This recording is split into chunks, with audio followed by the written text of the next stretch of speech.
Welcome to That's So Rad podcast. I'm your host, travisvangsnes.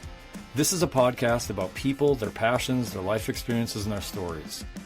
As writer Frederick Buechner once said, the story of any one of us is in some measure the story of us all. All of us can learn something valuable from someone else's life and their stories. Join us for another conversation where we learn, laugh, and leave, seeing our own life in new ways. What's more rad than that?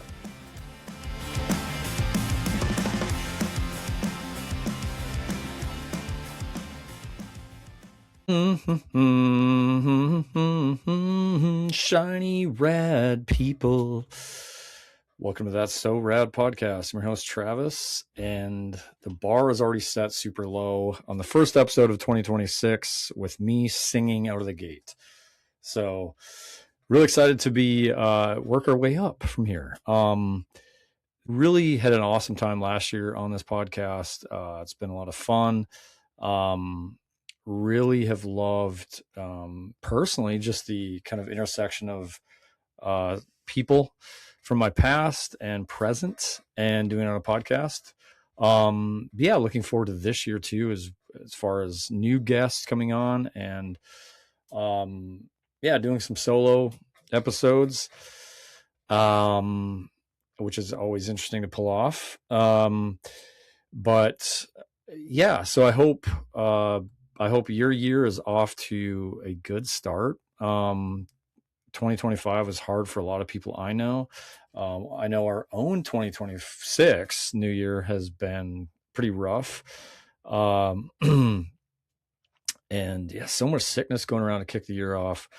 We left South Carolina right before Christmas, had a long extended holiday up through beginning of January up in St. Louis where we used to live and staying with family. And I mean, a big contingent of our crew was sick the entire time. And then everyone else got sick. So we're like the scene from Willy Wonka where all the grandparents are laying in bed, getting cabbage soup. Yeah, that kind of summed up. That was a picture of most of our holiday up in St. Louis. So, and then you're not fully better and you're like, okay, let's make a 12-hour car drive home with people still hacking their lungs out. So, all right. So that was a wild way to start off our year, but everyone's doing better, doing good. So yeah.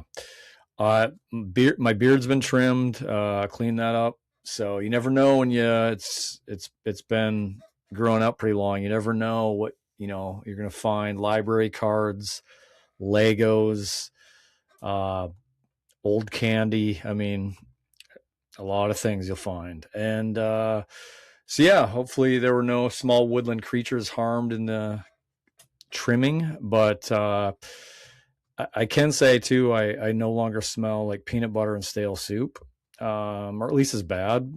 I'm sure I still do have a faint peanut butter smell, but it's worth it though when you own and operate a beard. Just trying to be as responsible with it as I can. So anyway, today wanted to on this episode just hop on for a few thoughts. It's been a while since dropped the last episode, so partly hopping on to say still around, still here in the new year, and excited to get this thing going again. If you know anything about me, I'm super inspired by quotes. I have thousands of quotes. I read quote books, and that's not all I read, but I do love me a good quote. They're signposts and pointers, and for me it's kind of like something that just kind of illuminates a path. I was really struck by the line from the writer Barry Lopez talking about stories when he said that some people need stories more than food to stay alive. Some people need stories more than food to stay alive. We do. There's something about stories that give us so much sustenance at times that we really need. And that's one of my goals of this podcast is just having it be a platform for storytelling and from all walks and experiences of life. I think while we can't necessarily relate all the time, I think that pushes us to some ways empathize more, or just expands our imagination of other people's lives, of kind of looking at our life a new way. I think about how stories, just connect us. Yeah, really expand our creativity as we think more about our own lives and the possibilities. And I also think stories too, just with humor. So many of us need humor, need to laugh more, and I think stories, that have humor, another way of connecting. Laughter, they say, is the shortest distance between two people. So we all need to laugh more, and so hopefully bringing more laughs on this podcast too in 2026. So yeah, really excited to forge on. And with that, speaking of that, if you're someone who's listening to the podcast and you've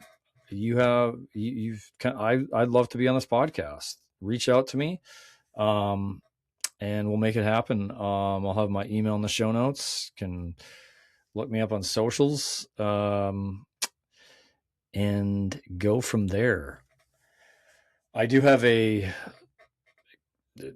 not a crazy story, but just, I feel like every year, it seems like the last couple of years, I end up in a random city with a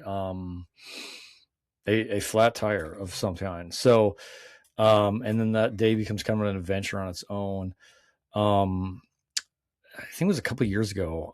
We were in Asheville, and we had a trailer we were pulling and had a flat on that, and didn't have a spare on it. That's on me. Be prepared. There's a lesson there. But we were in a crowded like store parking lot. And I'm like, I don't want to unhook the trailer and then have to figure that out, and that's staying there. And so I had the family with, and so I'm like, you know what? I'm going to look up a tire shop nearby, and then just physically roll the tire there, and carry it and stuff like that. And I did. And if you know anything about Asheville's like Portland or Austin. A lot of these cities are, there's a certain kind of culture there. People talk about like keep Austin weird, keep Asheville weird, but awesome places. But it's just when you're rolling a tire in a place like Asheville for a mile and meeting people on the sidewalk and stuff, it was a wild experience. And I felt like it was almost in a weird documentary. By the end of it, and after encountering a lot of people on the sidewalk and stuff, as I rolled it and got it patched, and then, I guess I got another one and then rolled it back to the trailer, I thought, in this city, there's a percentage of people that understand, hey, he got a flat tire. And then there's another contingent of people going, that's some weirdo that thinks he has a pet wheel.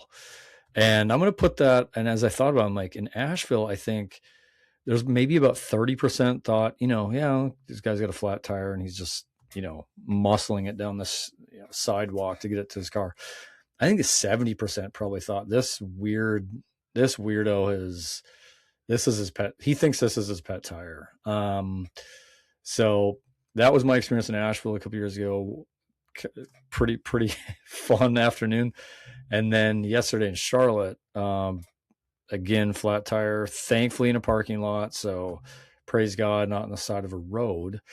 But just another adventure ensued. This wasn't the same with that. I actually had a used truck I got that, again, this is just a public service announcement. Like, make sure you have your jack works, you have a working spare, all that stuff.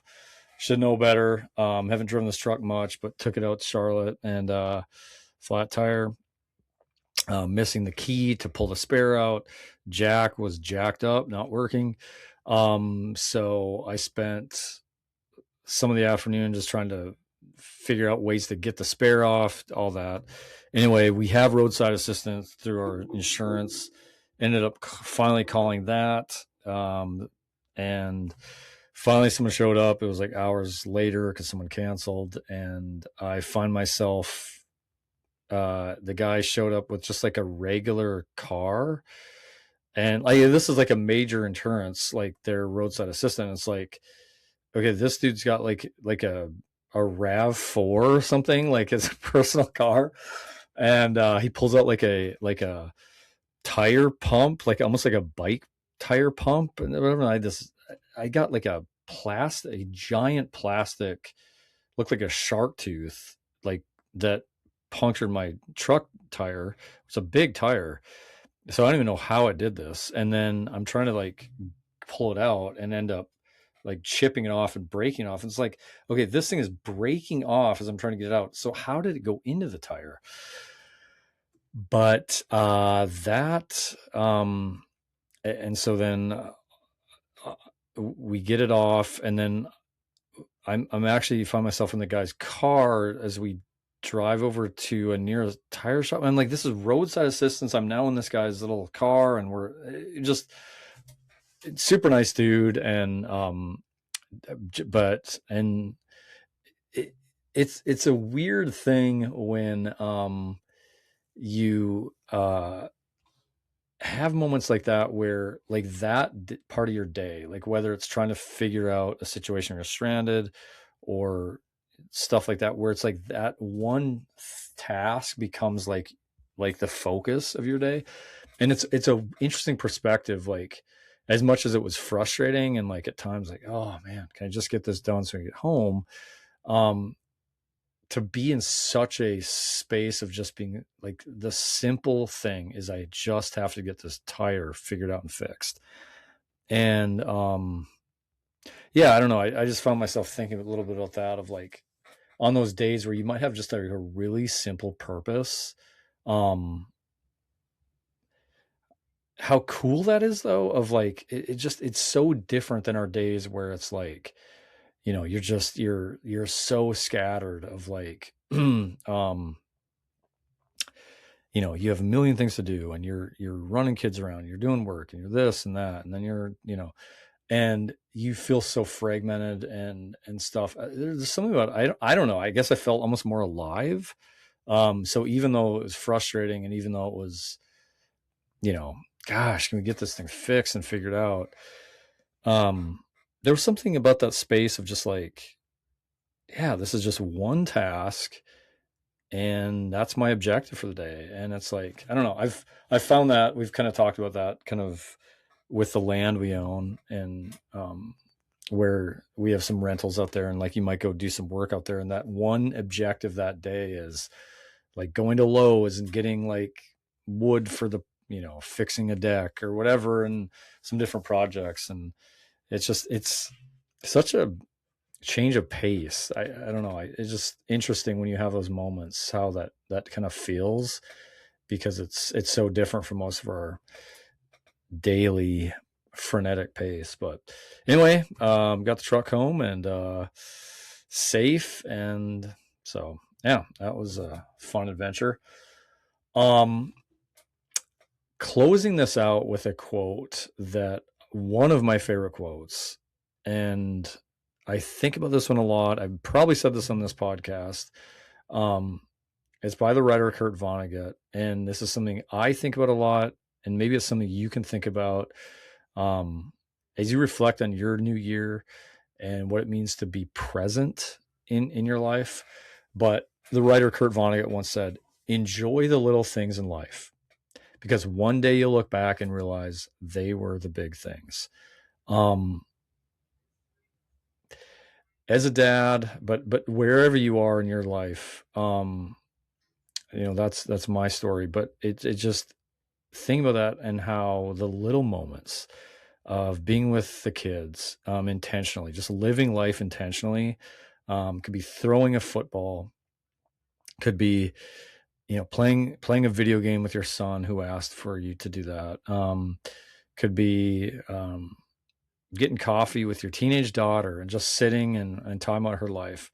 um, Whatever that thing is that you can find, that's little, that's small. I love the line, because I do think when we look at our own lives, we do look at, it was that small thing, with my parent or with a friend, or, maybe a spouse, maybe it was dating, them, that it just becomes a iconic, a snapshot, one of the most even powerful moments or times of your life, or most memorable. So, yeah, don't sleep on those mundane things that just seem small. And I guess my encouragement to other men, is for us to lean into life more, lean into being more present. That's a goal for me. We can also be pseudo present and with our kids, but like still on our phone and still, and like in their space. And, that can be even worse. I mean, they can pick up on that so quickly, like, Dad, lay your phone down. And, so, yeah, that's just that quote is an encouragement. It's like a beacon to me. And, maybe that sparks something in you to think about your life, and, the little moments as you live your life and trying to be more present. So that's all I got. Looking forward to some, great new content coming up, new guests and fun conversations. Again, it's always super, super helpful and appreciated if you are enjoying the podcast, to share it. If on Apple, leave a 5-star review. And huge way to support it. And also just getting your feedback. I'd love to hear from you. So again, my email is going to be on the show notes. But yeah, reach out to me however, and if there's something you want to, share about what you've enjoyed about this, or any other thoughts about the podcast, or like I said, about being a guest, let me know.